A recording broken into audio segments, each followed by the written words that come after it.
Howdy everybody, thanks for tuning in to the Tall Man Disc Golf YouTube channel. Got hopefully one of the first of many of this series I'm going to be calling short and sweet disc reviews here.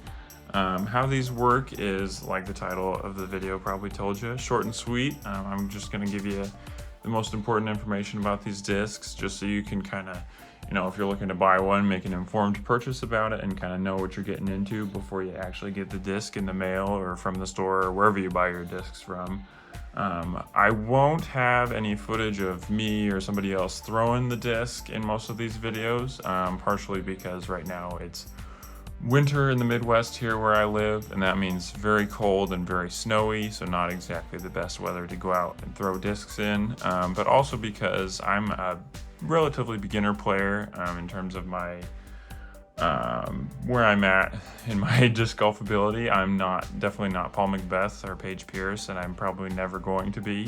And how I throw the disc is going to be very different from how an intermediate player or an advanced player or even a professional player would throw these. And everybody, person to person, the flight path is going to vary a little bit.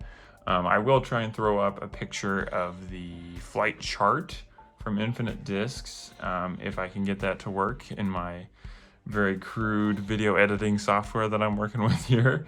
But yeah, so let's just go ahead and dive right into this review. So this is the Discraft Fierce putt and approach disc from Discraft Disc Sports. I've said the word disc about 1,000,000 times already. This is Paige Pierce's signature putter that she's used since she made the transition over to Discraft when she signed with them.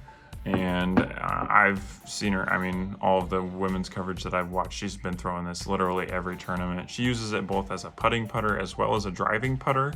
I only use these as putting putters. I think that the plastic that they come in is a little too soft for me to be using them as a driving putter, just because I have a tendency to hit trees pretty often. So I don't use this off the tee or anything like that, but for putting, I absolutely love this disc. This is actually the disc that I own the most of by far. I think I've got 1, 2, 3, 4, 5. Yeah, 5 of them here on the table. And then I've also got one more coming in the mail. So long story short, I need to quit buying these things. But I absolutely love them. They're great putting putters. So pretty much as soon as I got my hands on one of these, it kicked out the Challenger SS, which I was using as my main putter for a long time. And I haven't looked back ever since. So the plastic for these, I've got, like I said, I've got quite a few of them, some different stamps and stuff here. These two have been my two main putters in my bag for a long time, so they're a little bit more beat up, but we'll just use this one for the most of the review here. The plastic for these, Discraft calls it their prototype putter blend. It's really grippy, one of the better feeling plastics in my opinion, for any putter that I've felt. Feels really good in your hand. It's really grippy. It's a little flexible. This one I feel is a little bit more stiff than some of my other ones. This one is pretty bendy. It varies a little bit from disc to disc, but they are, yeah, like I said, very grippy, not like terribly flexible, but also not rigid like a brick or anything. So they feel pretty good in my hand. Like I said before, they are like decently durable for a putter. I don't know. This one I've only used as a practice putter. You can see like I've got some chips in it there, but pretty minor stuff. Just from tossing it at a basket from, maybe 30 feet max. I'm not driving off the tee with them or anything. Mostly because the plastic is a little bit less durable than I would like. They do come in crystal plastic as well, but those are a little bit more hard to find, and I haven't been able to get my hand on one. But obviously with that extra durability that you get with the crystal plastic, it would make for a much better throwing putter than this kind of soft rubbery plastic does for this kind of disc. I'm getting more into the nitty-gritty here. The flight numbers for this Fierce are speed of 3, glide of 4, turn -2, and fade of 0. So it's an understable putter for sure. And you're not gonna, finish hard to the left like you would with a zone or anything like that. For me, this works really well though. I really like the understability. I putted, like I said, with the Challenger SS, which is a little bit less understable than the Fierce is, but that was my go-to for a long time. I've also putted with a Deputy, which I feel is very similar to a Fierce. So I prefer understable putters just for my kind of beginner skill level. I like the kind of ease of use that they offer. It's a very point and shoot putter in my experience. It's not gonna, you don't have to aim super far to the right to accommodate for a hard left fade at the end or anything like that. So I really like that. With the understability, it can kind of turn and burn a little bit in headwinds. I haven't had too much of a problem with this, but I do know, if you're going for a longer putt outside circle one into a headwind, you might have some trouble. You might just need to adjust a little bit more for the understability of this disc, because it is pretty noticeable once you get outside the circle. This disc might have shown it earlier, but there's no bead on it, which I don't really care, beaded or non-beaded. I don't really have too much of a preference.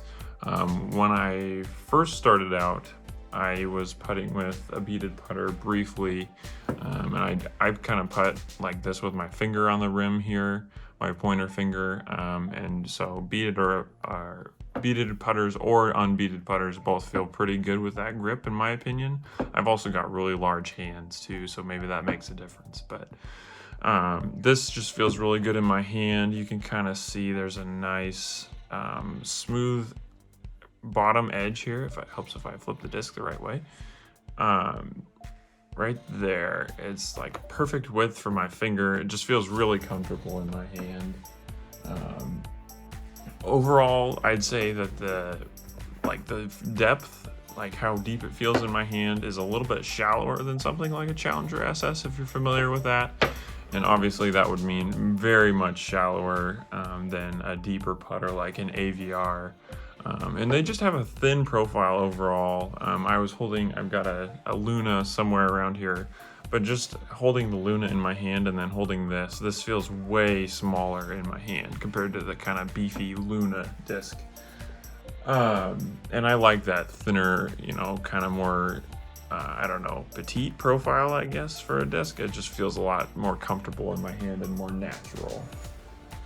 So overall, I would say this is a really confidence boosting disc. My putting percentages, obviously it's not totally dependent on the disc. It's a lot of dependent on my form and stuff, and my putting form isn't the most consistent in the world.